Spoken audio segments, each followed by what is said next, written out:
Bonne et heureuse année 2024. Madame, Messieurs, on se retrouve dans cette nouvelle année. Je vous formule tous mes voeux les meilleurs, de bonne santé surtout, parce qu'avec la santé, vous pouvez tout, beaucoup de chance dans vos affaires, la prospérité et surtout de la réussite autour de vous, pour vos enfants et pour vous-même dans vos activités. Nous démarrons au Forum des rédactions, le premier numéro de cette année 2024 avec Marcel Yeddo à la réalisation.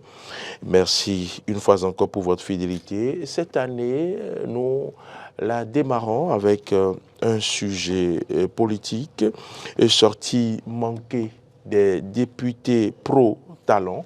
C'est une grosse interrogation dont nous allons débattre sur ce plateau avec mes invités. Mais également, si le temps nous le permet, nous allons aborder un autre sujet qui concerne la loi et sur l'amnistie pour la libération de Ivor et Madougou. On s'interroge.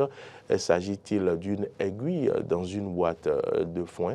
Et vous le savez déjà, la commission des lois a rejeté la loi concernant l'amnistie et tout le monde se retourne vers la plénière qui va siéger à ce propos. Passera ou ne passera pas, nous allons en parler avec nos invités. Mais également, Yahi Boni s'insurge contre un troisième mandat, même déguisé. Que faut-il comprendre? Le temps, toujours, s'il nous le permet, nous allons aborder ces sujets qui font l'actualité en ce début d'année 2024. Voilà un peu l'ossature de ce que sera cette émission Forum des rédactions, le premier de cette année. Nous allons servir une courte pause avant de vous présenter les débatteurs.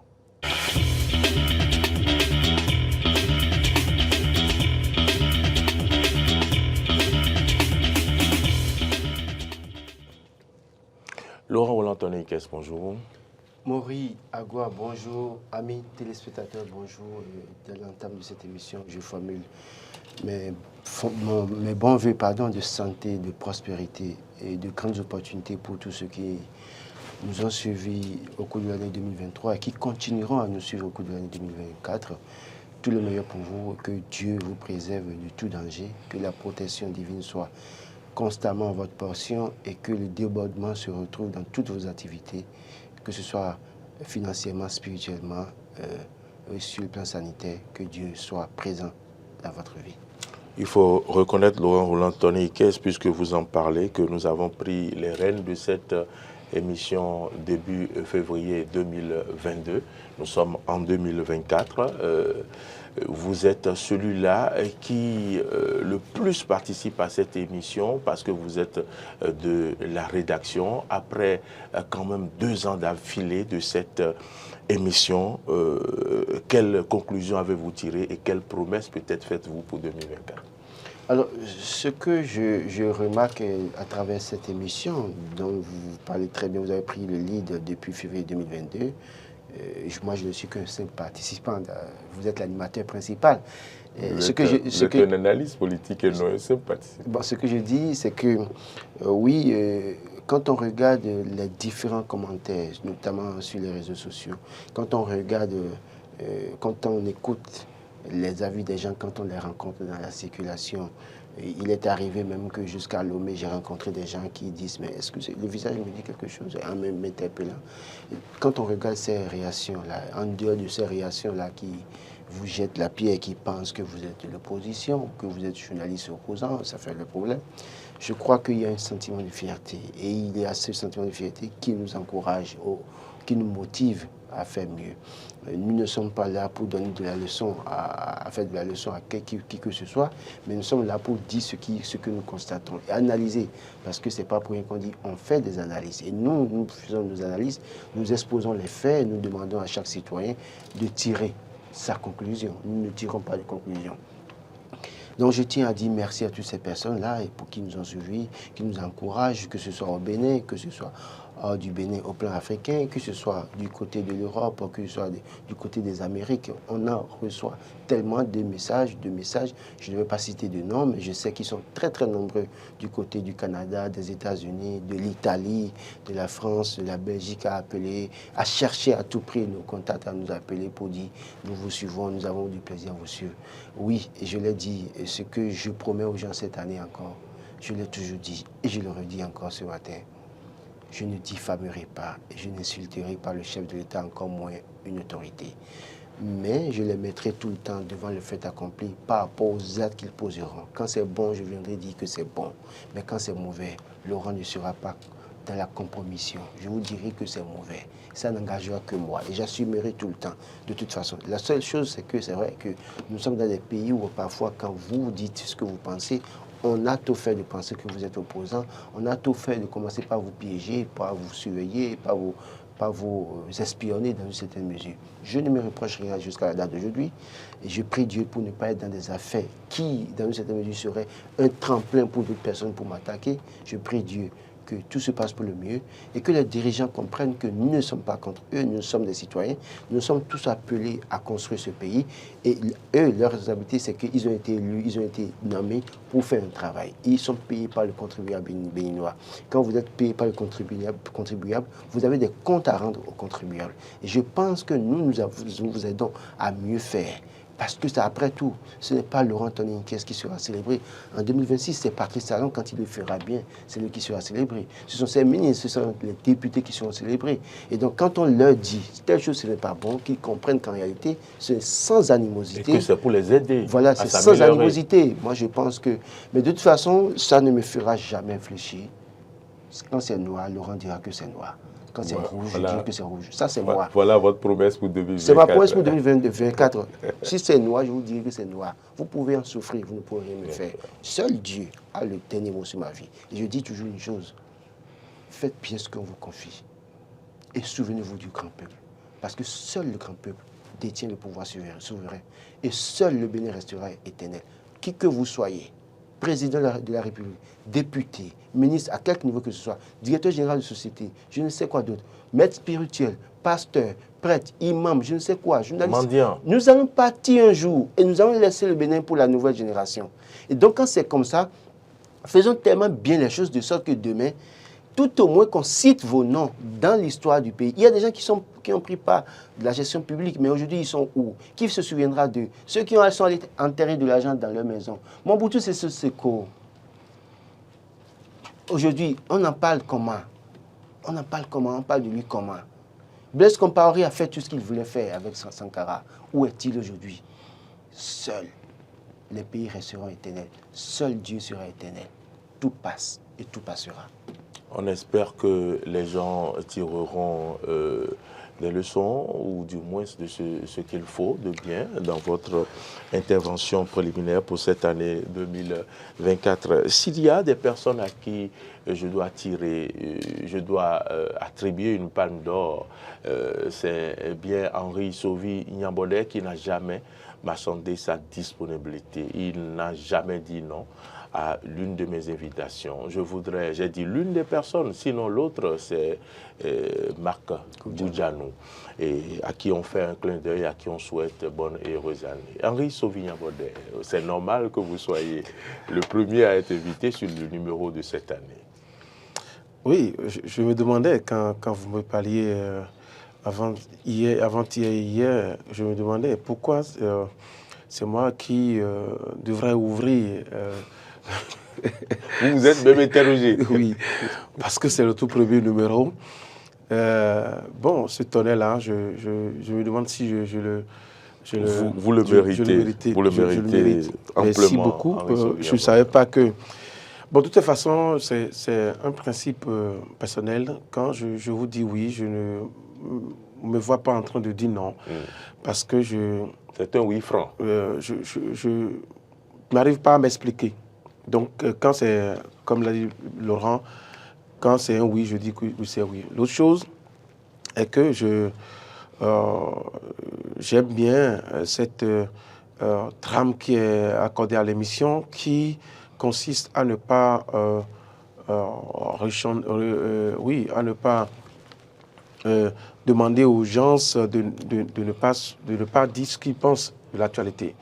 Ici, je viens librement dans la salle, je dis ce que je pense et je sors. Et donc, pour ça, je pense que c'est à votre hâtif, et l'hâtif donc de tous les Béninois qui pensent que la libre expression doit être de mise. Je ne vais pas oublier de souhaiter une heureuse année à tous les téléspectateurs, à tous les internautes, à tous ceux-là qui, bien sûr, essaient de suivre cette émission. Je les souhaite santé. Pour moi, avec la santé, on peut tout. C'est ce que je peux dire à l'entame de cette émission. Et merci aussi à vous et aux dirigeants, à l'administration de cette boîte qui vous laisse la main de conduire. Vous l'avez dit, ça fait 2 ans que vous conduisez cette émission. C'est la preuve également que vous méritez une certaine confiance auprès de vos responsables.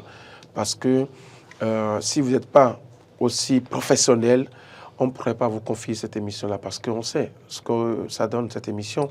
C'est la liberté totale. La liberté totale que vous accordez aux journalistes que vous invitez ici. Donc, c'est question de professionnalisme, c'est question également de confiance de la part de vos responsables. Voilà. Merci infiniment, Henri Sovi Nyambonnet. J'espère que vous avez formulé vos vœux également aux téléspectateurs. Oui, je ne voulais pas faire un chapelet de vœux comme l'a fait Laurent. La seule chose que je...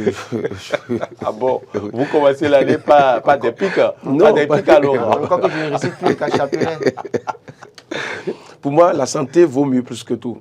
Comme vous avez la santé, je pense que vous pouvez tout faire. Dès que vous avez la santé, vous pouvez donc engranger des résultats. Vous pouvez donc avoir tout ce que vous voulez. Donc pour moi, la santé est essentielle, primordiale. Cette émission est une émission d'actualité.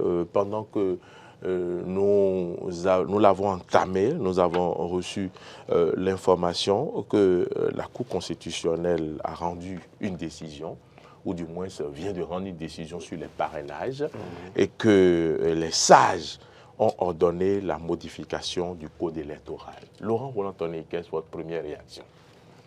Je me rappelle bien, c'était avec vous, j'ai fait cette émission, et avec Adrien Tchomakou, je disais que le code électoral sera modifié et qu'il se peut qu'il y ait une révision constitutionnelle. Et vous m'aviez dit où est-ce que j'avais eu l'information. Je vous avais dit que c'est une information des coulisses et que ça viendra tôt ou tard. Je crois que c'est une émission de mercredi. Et aujourd'hui, quand je regarde tout ce qui se passe, avec tout ce qui se dit, je souris, quoi. Je dis, mais les Béninois, en réalité, nous dormons un peu. Nous dormons, comme l'a dit Moussa Latouni. Oui, je pense que nous dormons. Et puis après, on donne l'impression d'être surpris. Non. Suivez bien les pas, les faits et gestes des gens qui nous gouvernent. Vous comprendrez très bien qu'il y a des choses qui se peaufinent.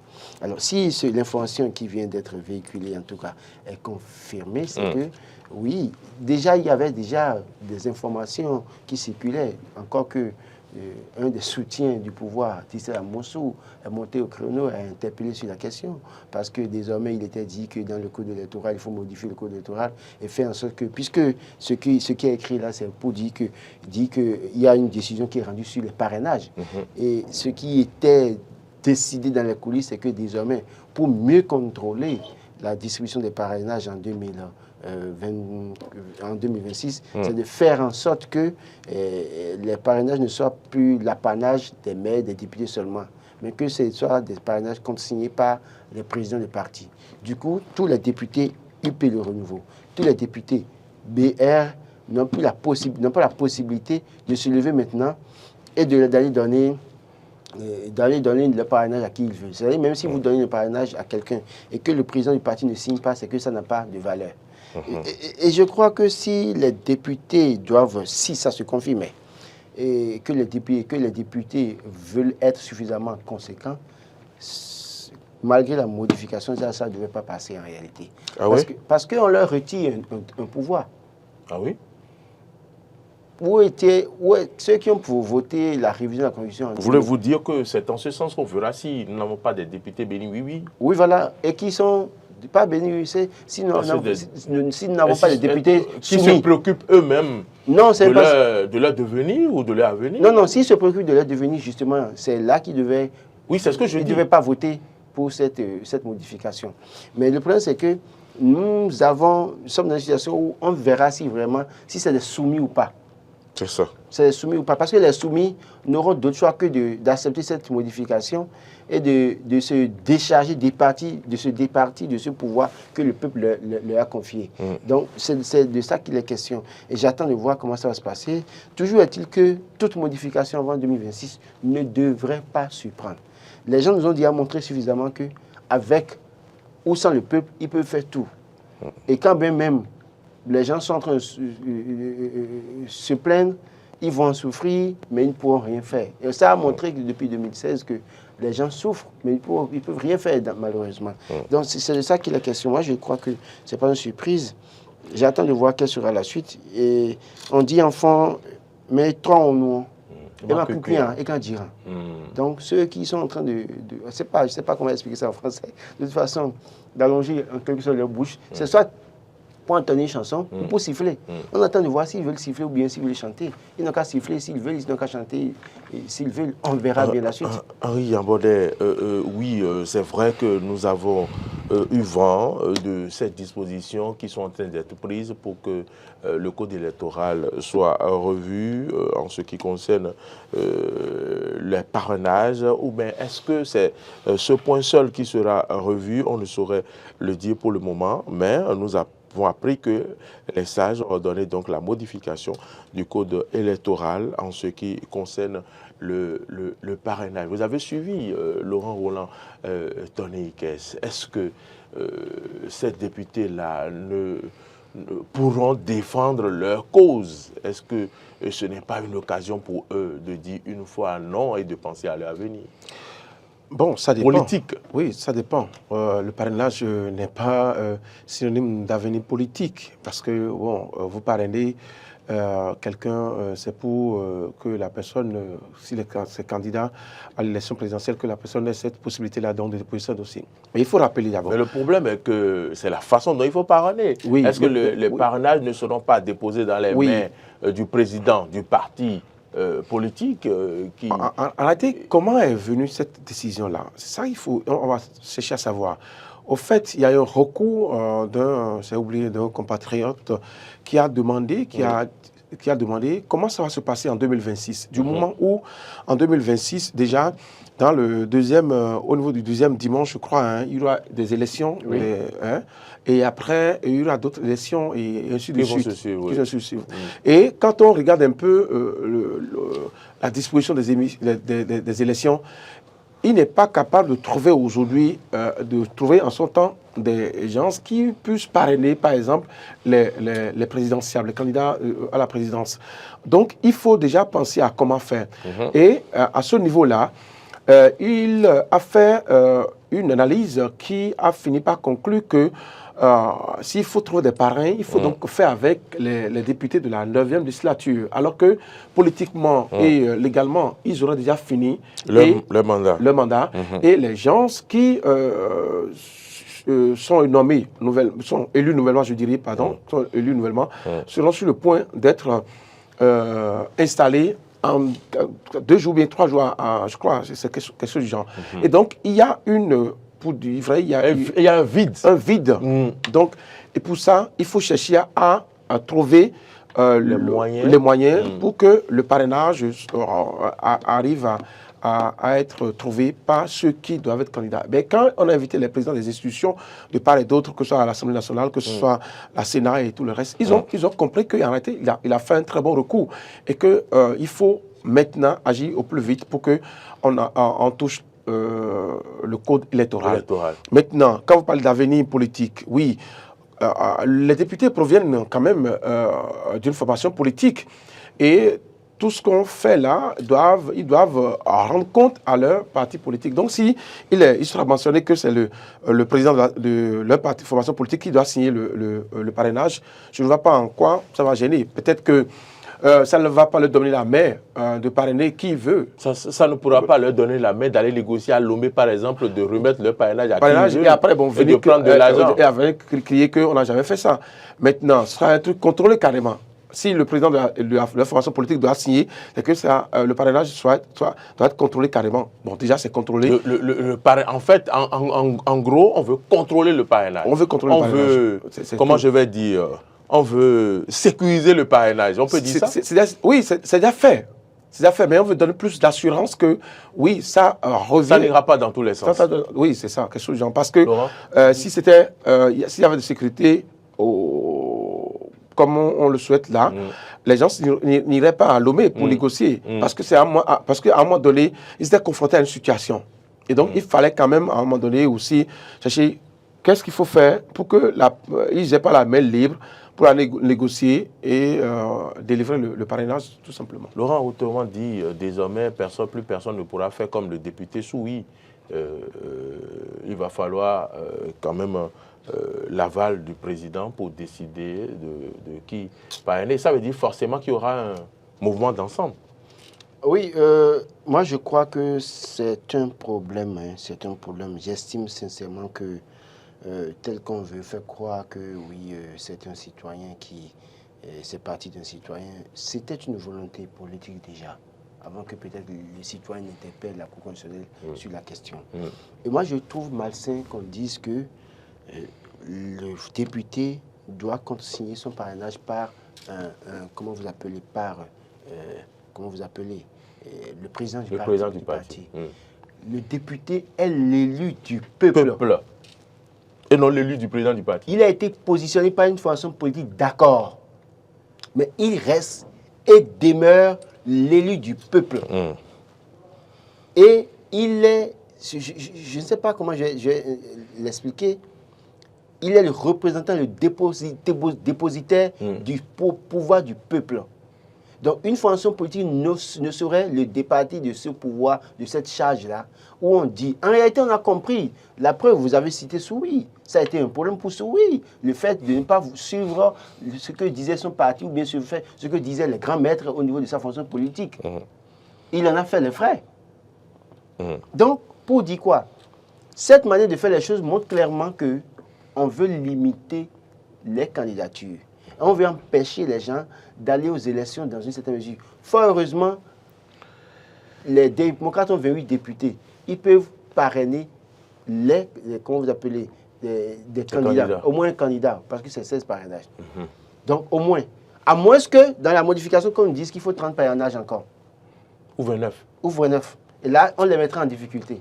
Donc, cette modification du code électoral qui veut intervenir, Dieu seul sait ce qui va se passer. Tu sais, c'est ce qu'on veut modifier. On peut dire maintenant, d'accord, les 16 parrainages doivent être constitués de députés et de maires. C'est-à-dire un problème pour les démocrates. Sachant que les autres deux fonctions ont la majorité de pouvoir en place à la majorité à l'Assemblée nationale, ça peut passer. On peut mettre ça dedans. Donc il y a des dispositions qu'on peut mettre maintenant pour constituer une barrière pour certaines fonctions politiques qui auront du mal à positionner. Parce qu'on sait qu'au-delà de tout, au moins ces gens-là sont déjà à l'abri des questions de parrainage. Mais on peut mettre deux dispositions. Donc, c'est pour ça que le peuple doit pouvoir être debout et très éveillé. Et les députés de la mouvance aussi devraient comprendre que c'est leur crédibilité, c'est leur honorabilité, on les appelle honorables, qu'une fois au moins, qu'ils nous fassent l'honneur de nous montrer qu'ils sont honorables, quand même.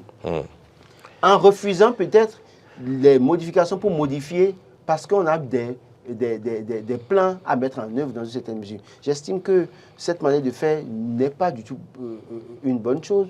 Il va falloir revoir, donner au pouvoir aux députés leur pouvoir. Le député se lève, va parrainer qui il veut. Le maire se lève, va parrainer qui il veut. Qu'on ne dise pas que c'est le président du parti qui doit continuer d'abord. Ce n'est pas bien.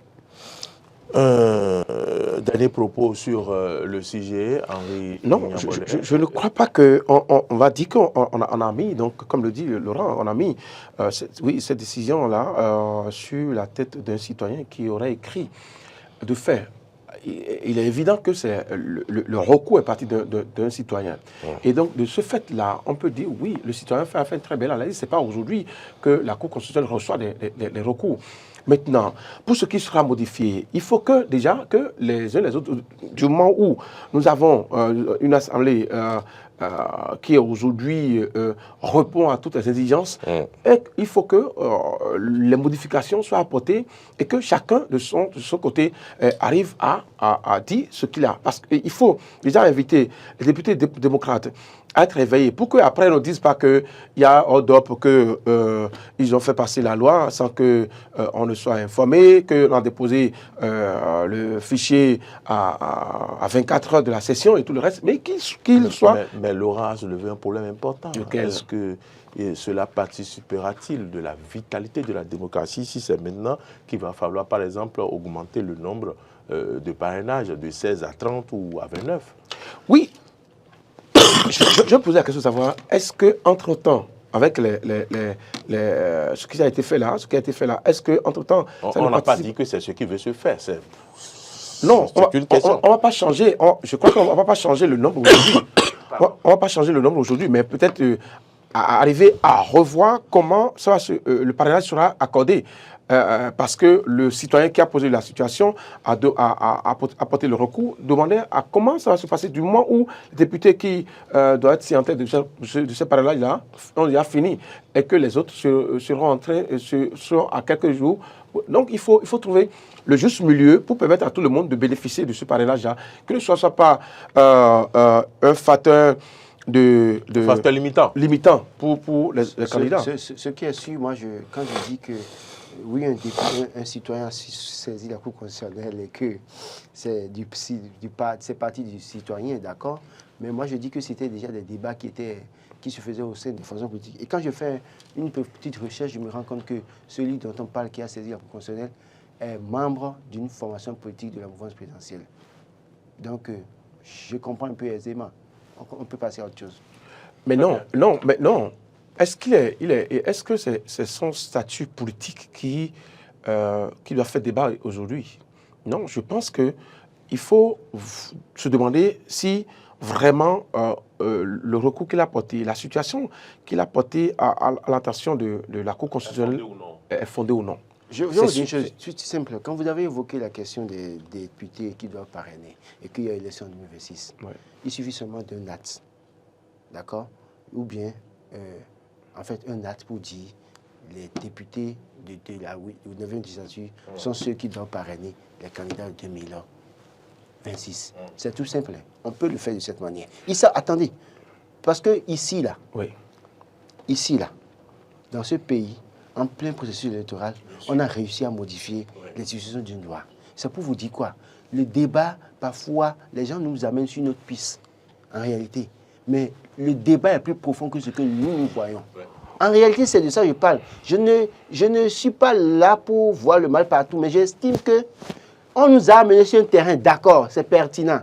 Mais au fond, on parle de ce qui est pertinent pour aller dans le fond, pour nous avoir... Le président de la Sénat, quand il a été consulté, a dit qu'il y a d'autres dispositions du code électoral qui doivent être revues. Et donc, c'est pourquoi je demandais l'attention soutenue des députés démocrates pour qu'ils participent réellement aux activités.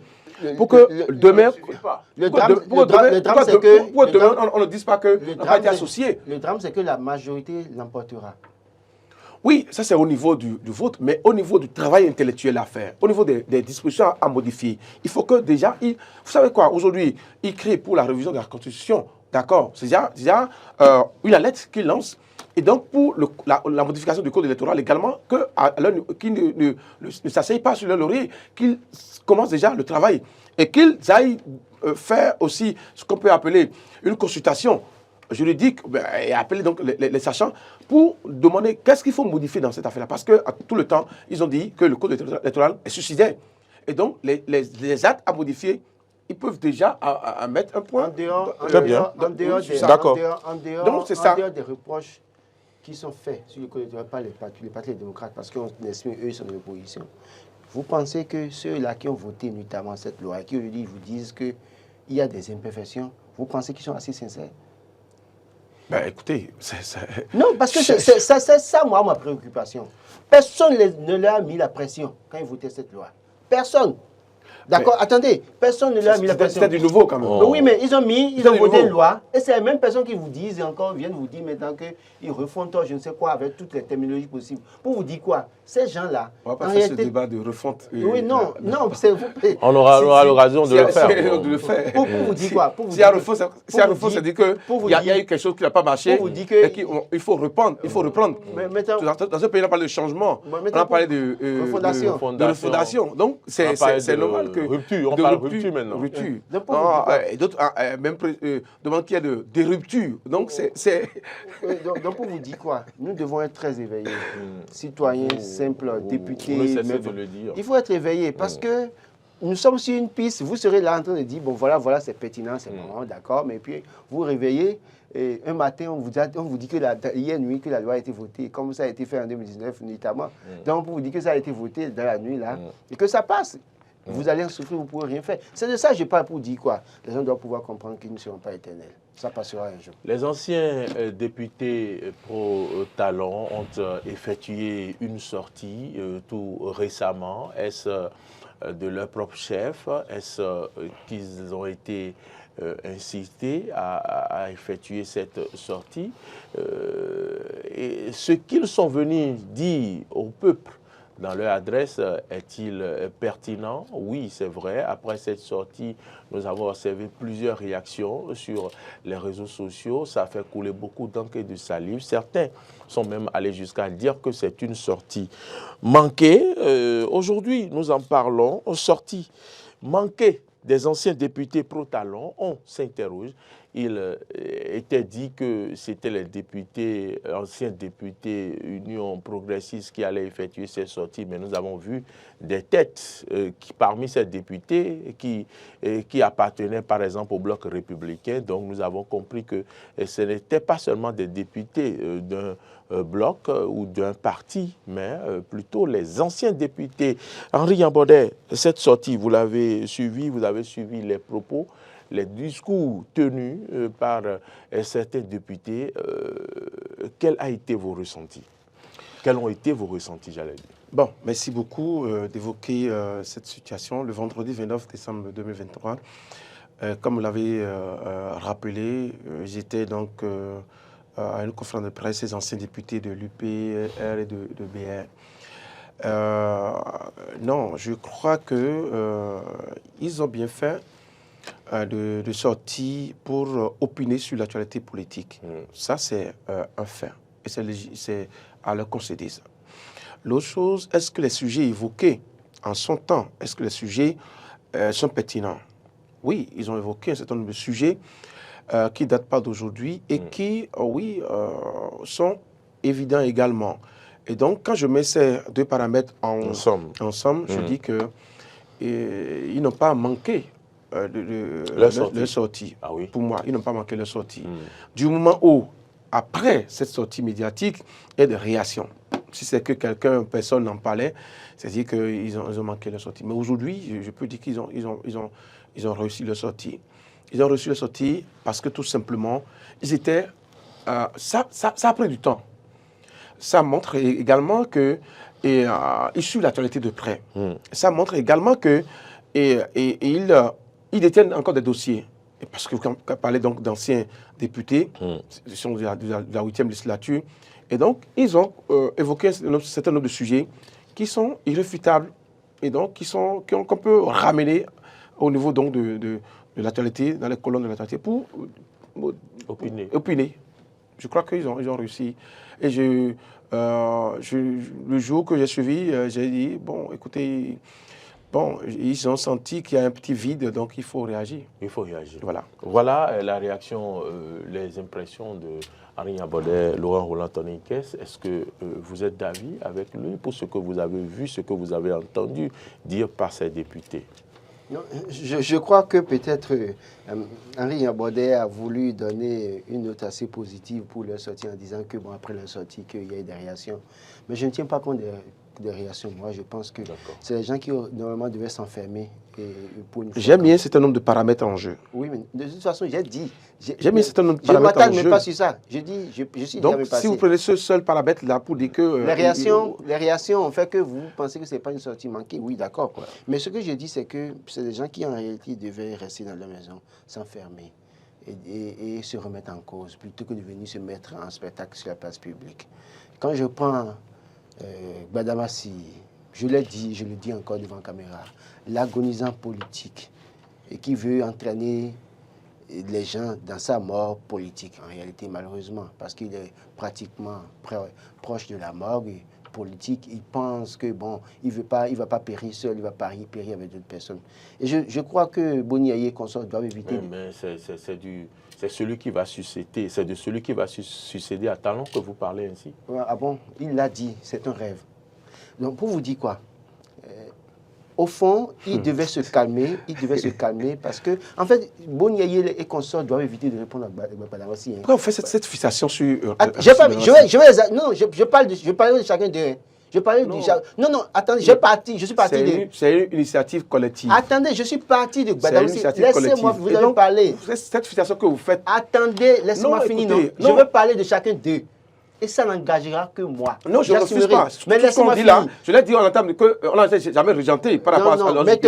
Mais cette situation que vous faites sur Gbadamassi, c'est ce que ça me dérange, moi. Ça vous dérange parce que c'est une initiative collective. Oui, laissez-moi finir, non? Non, vous êtes libre de parler de la question qui a été posée, c'est quoi? C'est d'analyser, d'opiner sur cette initiative collective. Quand vous les prenez un à un, c'est que vous, non, chacun dans son rôle. Chacun à sa manière. Quand vous prenez Fagla sur le loyer de cette initiative collective, ça vous dérange mon cher ami Laurent, quand vous le loyer de cette initiative collective, c'est autre chose. Mais vous c'est comme une moule. Et vous analysez les faits par rapport à cette initiative collective. Laissez-moi faire mes analyses. D'accord, on va. Vous avez fait votre observation. Non, Henri, vous avez fait votre observation. On peut vous laisser faire cette analyse-là. Vous n'êtes pas animateur principal de l'émission. Henri, vous venez de faire une observation. Je prends acte de votre observation. La question qui a été posée est d'opiner sur cette initiative collective. Oui, Henri. C'est tout. Henri, je dis. Je prends acte de votre observation, les téléspectateurs prennent acte. Maintenant, nous allons le laisser faire son développement. Vous me laissez dire ce que je pense. Oui, mais allez-y. J'ai fait une observation qui consiste... Je prends tête par tête, au moins certaines têtes, et je dis ce que je pense avant de conclure finalement que c'est un non-événement. Mais je parle d'abord de chacun d'eux, et ça n'engage que moi. Je dis que Gbadamassi, agonisant politique, veut entraîner les gens dans sa chute politique. Maintenant, quand vous prenez Nazer Sadou qui parle aussi, il parle en tant que qui? Un ancien député. Ancien député.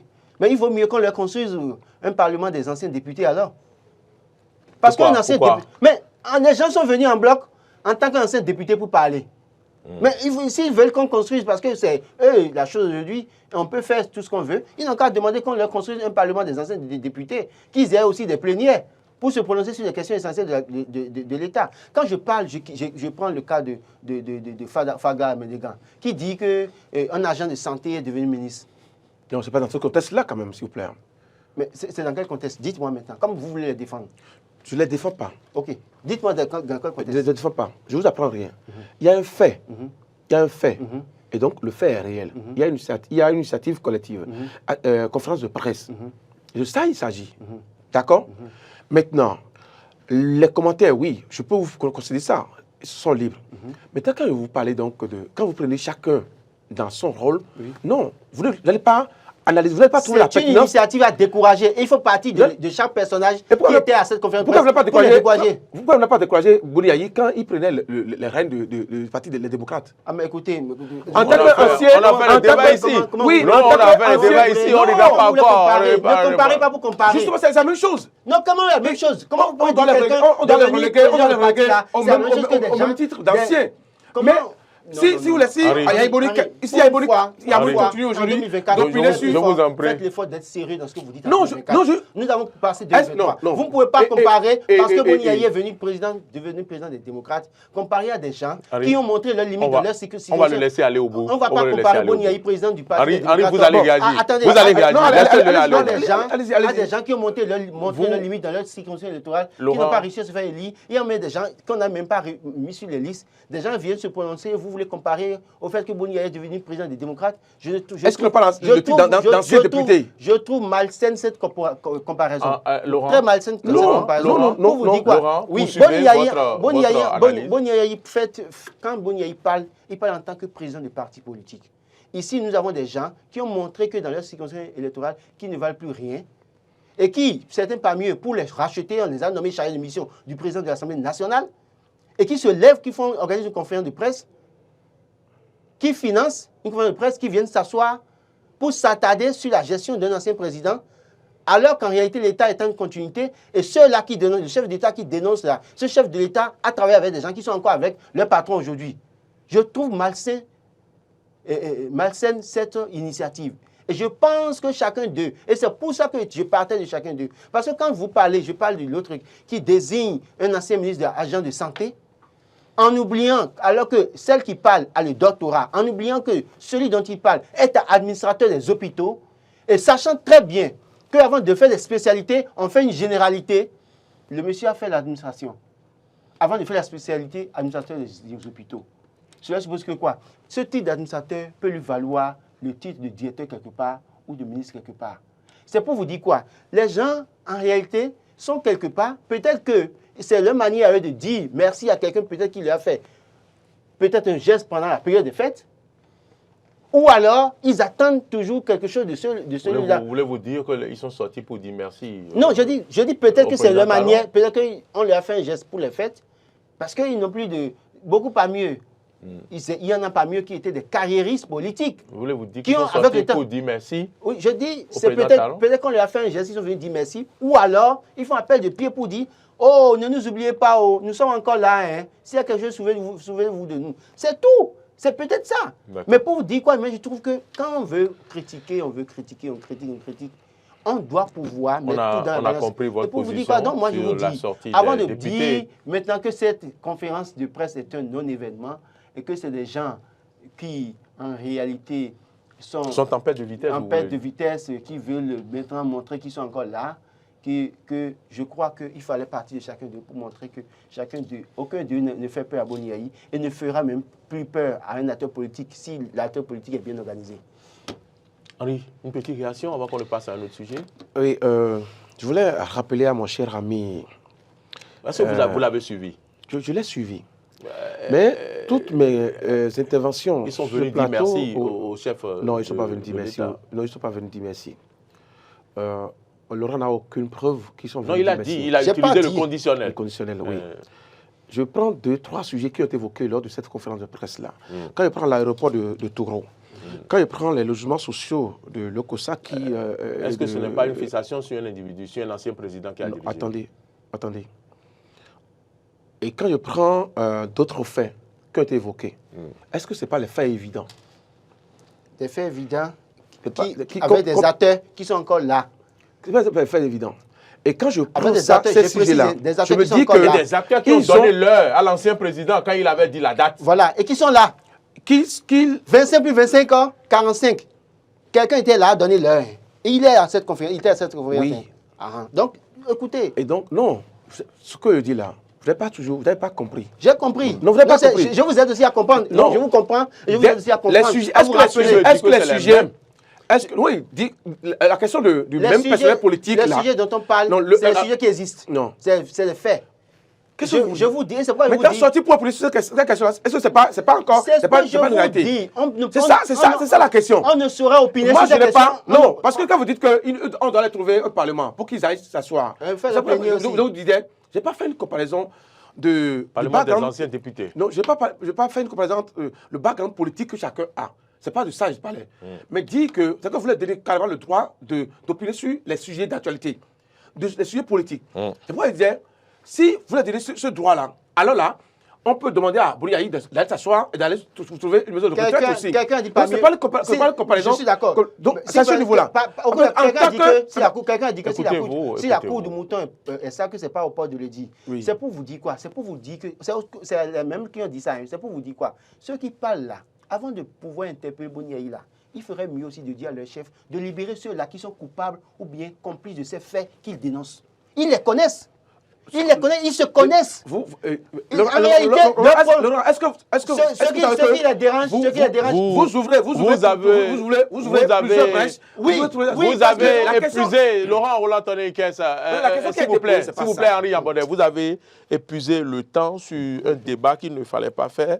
Mais quand même, s'il vous plaît, c'est vous aussi, je vais prendre quand même votre avis sur l'un des sujets prévus, la loi sur l'amnistie pour la libération de Haïvoye Madougou, une aiguille dans une boîte de foin, puisque le président de la République, lors de la dernière rencontre avec les démocrates, avait déjà dit que lui, il ne va pas supporter, il ne va pas soutenir cette loi. Et finalement, au cours de cette semaine, la commission des lois a siégé avec 6 voix pour et 17 contre. Et déjà, en plénière, on remarque que la loi ne passe pas. Est-ce que cette loi passera-t-elle en commission, excusez-moi. Est-ce que cette loi passera en plénière? Moi, j'ai foi. J'ai foi que les députés qui sont là, que ce soit les députés de la majorité ou bien de la minorité, vont trouver le juste milieu pour faire passer cette loi. Mais le seul hic au niveau de cette loi, c'est que c'est une loi qui est portée par les démocrates. Et quelle que soit l'issue que ça va donner, ça sera revendiqué forcément par les démocrates.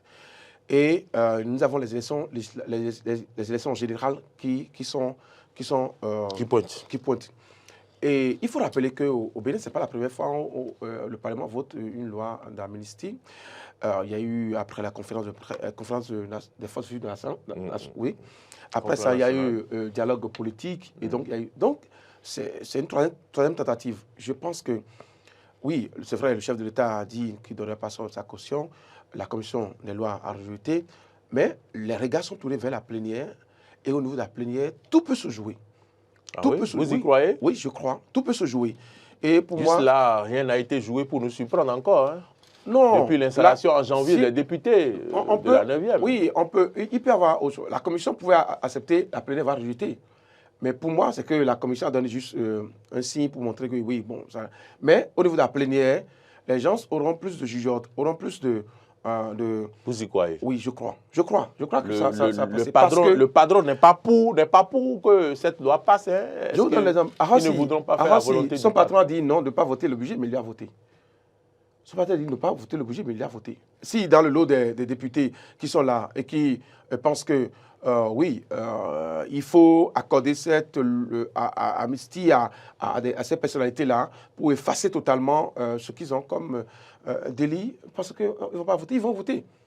Pour moi, c'est ça. C'est vrai que quand on parle de loi d'amnistie, c'est l'effacement total de tout ce que vous avez commis comme délit ou des crimes mais les gens peuvent se dire, mais écoutez, ce sont nos frères, ce sont nos amis, ce sont nos compagnons. Et ils peuvent réagir autrement. Pour moi, c'est Laurent Roland-Tonné-Kess, Henri Yambonnet semble dire non à la question qui consiste à se demander si cette loi sur l'amnistie n'est-elle pas une aiguille dans une boîte de foin. Est-ce que vous êtes d'avis avec lui? Il pense qu'il pourrait avoir surprise. Il est, comment vous appelez, Henri Yambonnet, optimiste. On ne va pas lui en vouloir le fait d'être optimiste. Vous vous rappelez que dès l'entame, quand on a annoncé cette loi d'amnistie proposée par les députés de l'opposition, j'avais dit clairement que ça ne pourrait pas prospérer. Il ne fallait pas rêver.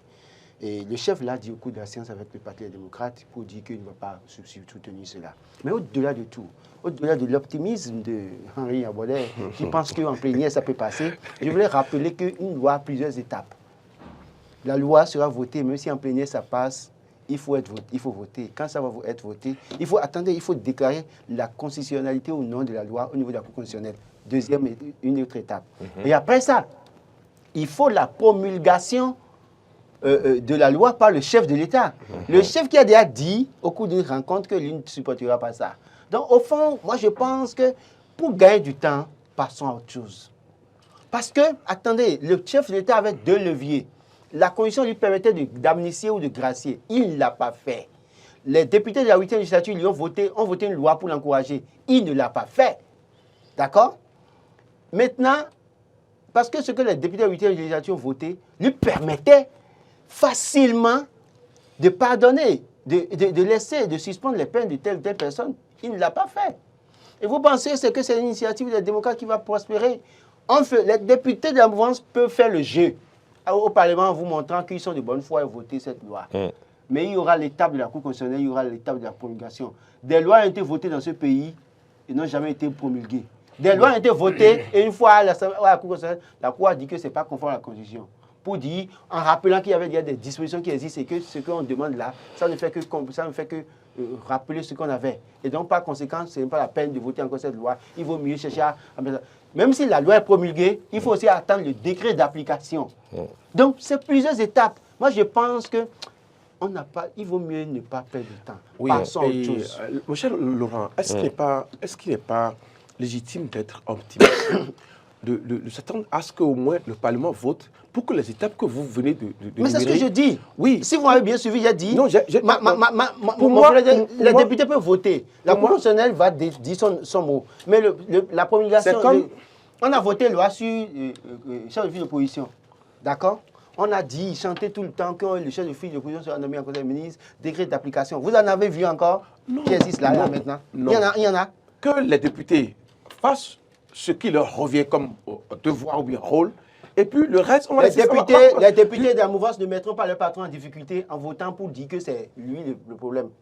C'est ce que vous oubliez. Ils n'oseront pas prendre le risque de mettre leur patron en difficulté. Parce que quand ils votent la loi, oui, quand ils vont voter la loi, ils mettront le chef d'État en difficulté. Je serai à leur place, je vais voter pour montrer au peuple que le problème n'est pas là. Parce que c'est le problème au niveau du patron. Le problème du patron. Ah ouais. Et ce sera avec toutes ses conséquences. Voilà, c'est tout. C'est une bonne nouvelle. C'est tout. Merci à vous, c'est vous. Merci à vous, Henri Yambonnet, Laurent Roland-Tori Ikes. Est-ce que cette loi sur l'amnistie pour la libération de Aïvo et Madougou est comme une aiguille dans une botte de foin? Je pense quand même que les avis sont partagés et on voit quand même l'optimisme persistant, je vais dire. C'est normal, c'est normal. C'est normal quand on sait que... Oui, seulement ce que je peux demander... Comme votre mot de fin? Oui, ce que je peux demander aux démocrates, s'il faut revoir peut-être... C'est la fixation qui a été faite sur Madougou et Aïvo. C'est ça qui gêne peut-être. Une loi doit englober un certain nombre de personnes. Oui, les faits. Ils ont dû citer tous les autres. Hein. Oui, mais non. Mais il y a des ténors. Il y a encore d'autres Madougou en prison. Il y a encore d'autres Aïvo en prison. C'est ce que il y a plusieurs personnes qui sont en prison. Il y a même une liste. Oui, donc arriver à dire ceux qui ont commis tel fait, doivent bénéficier de cette loi. En réalité, les plus en vue sont utilisés pour aider la masse, en réalité. Donc, les deux personnes là... Le président vous n'allez pas citer... a pris l'engagement de libérer... Non. En dehors des étudiants, il y a des jeunes qui ne sont pas étudiants, qui sont de Kandi et autres. Il y a un vieux de 83 ans ou 92 ans de Kandi qui est en prison. Personne ne le connaît. Donc, porter son nom, ça dit quoi à quelqu'un? Rien. Mais le nom de Rekia, peut-être, ça peut susciter des choses. Le nom de Aïvo, c'est pour ça que pourtant, pour le plus souvent, les deux noms-là reviennent. C'est pas qu'ils nous ont oublié les autres. Oui, c'est que ces deux-là reviennent, mais ça ne fait pas bonne affaire auprès du boss, c'est tout. Ok, ça c'est vrai. Ce que vous dites est quand même... De toute façon, si on dit oui, merci. Tous ceux qui ont porté good luck doivent... doivent faire quoi? Merci Henri Yambonnet, merci Laurent Roland-Tori Ikes. Oui, on commence l'année de façon chaude, chaude empoyade comme d'habitude. Non.